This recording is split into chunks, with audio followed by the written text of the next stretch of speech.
I am Dr. Bindu Garg, Senior Consultant at Neelkanth Group of Hospital. आज हम बात करेंगे when to consult a fertility consultant. ये ज़रूरी नहीं है कि आपकी शादी के इमीडिएटली बाद ही आप डॉक्टर के पास जाइए. आपको कब कंसल्ट करना चाहिए इसके बारे में आज हम बात करेंगे.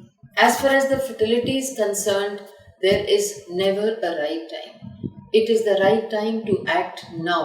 ये हमारा एटीट्यूड होना चाहिए अगर हमें कोई भी परेशानी दिखती है. Now, what are the factors to be concerned कि किस किस चीज़ों का ध्यान होना चाहिए जो हमें बताएगा कि हमें कंसेप्शन में प्रॉब्लम हो सकता है. First is age. If you have been trying to get pregnant for more than 1 year without any positive result, then you may need this medical assurance. और अगर आप more than 35 years हैं तो ये 1 साल भी ज़्यादा है. आपको after 6 months only you should consult a fertility consultant, but if you are less than 35 years you can easily wait for 1 year. 1 साल में अगर हमें रिजल्ट नहीं मिलता है तो हम सोच सकते हैं. Second is medical history.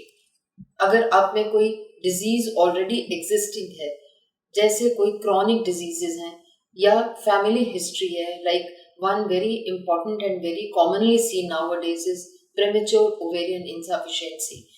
इसमें हमें टाइम से पहले एग्स बनने बंद हो जाते हैं और हमें पीरियड्स भी आने बंद हो जाते हैं, या तो बिल्कुल ही बंद हो जाते हैं या फिर रुक रुक के आते हैं every 4 to 6 months, even after 1 year, or even there are no periods at all.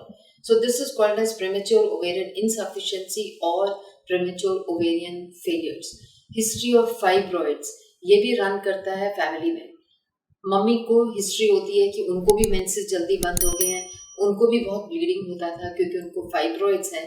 So if you have some family history या तुम्हें ही कोई मेडिकल डिजीज है जिसे हम वेट नहीं कर सकते, then you should consult a fertility consultant. Reproductive issues, क्या क्या बीमारियां हैं.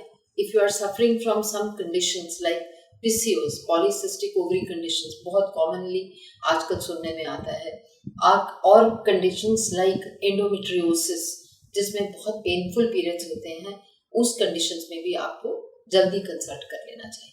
थायराइड डिसऑर्डर्स, हाइपर प्रोलैक्टिन, एक हार्मोन होता है प्रोलैक्टिन, अगर उसकी भी मात्रा ज़्यादा है तो उस केसेस में भी हमें ओव्यूलेशन में प्रॉब्लम हो सकता है. द प्रॉब्लम्स ये नहीं कि फीमेल में ही प्रॉब्लम हो, अगर मेन में भी कोई इन्वेस्टिगेशंस के दौरान कोई प्रॉब्लम मिलती है तो भी हमें फर्टिलिटी कंसल्टेंट को कंसल्ट करना चाहिए. जैसे इरेक्टाइल डिसफंक्शंस, इरेक्शन में प्रॉब्लम, प्रीमेच्योर इजैकुलेशंस या स्पर्म का ना होना या कम मात्रा में होना, ये सब जो प्रॉब्लम्स हैं पुरुषों में अगर पाई जाती हैं, then also I think we should consult fertility consultant. History of any surgeries, कभी कभी बचपन में अपेंडिक्स का ऑपरेशन है या ट्यूबरकुलोसिस के लिए हम ऑपरेट हुए होते हैं, तो उस केसेस में भी हमारी एडिशंस बन जाती हैं, हमारे ऑर्गन सब चिपक जाते हैं और हम लैंड कर सकते हैं in having the problem with conception. कभी कभी कैंसर्स हो जाते हैं both in main and women. So cancer में कीमोथेरेपी की अगर हमारी रिक्वायरमेंट है तो उस केसेस में हम एग्स और स्पर्म्स दोनों प्रिजर्व करा सकते हैं and then you should consult a specialist for this. एक क्वेश्चन पूछा जा सकता है कि what is the need, why you should not delay the treatment.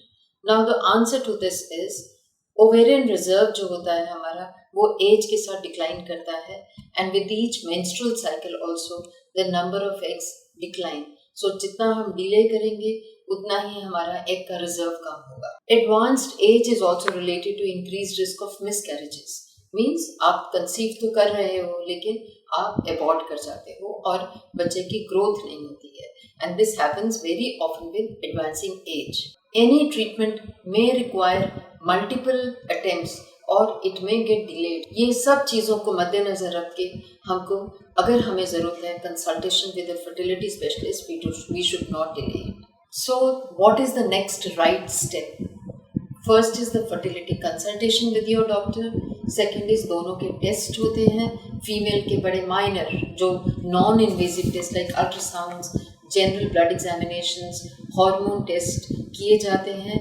Main में स्पर्म एनालिसिस होता है, the same general screening test as well as the semen analysis for the men, and accordingly जो आपके investigations बताएंगी तो treatment plan आपके लिए होगा या तो आपको दवाइयाँ ही दी जाएंगी और वेट करने को बोला जाएगा.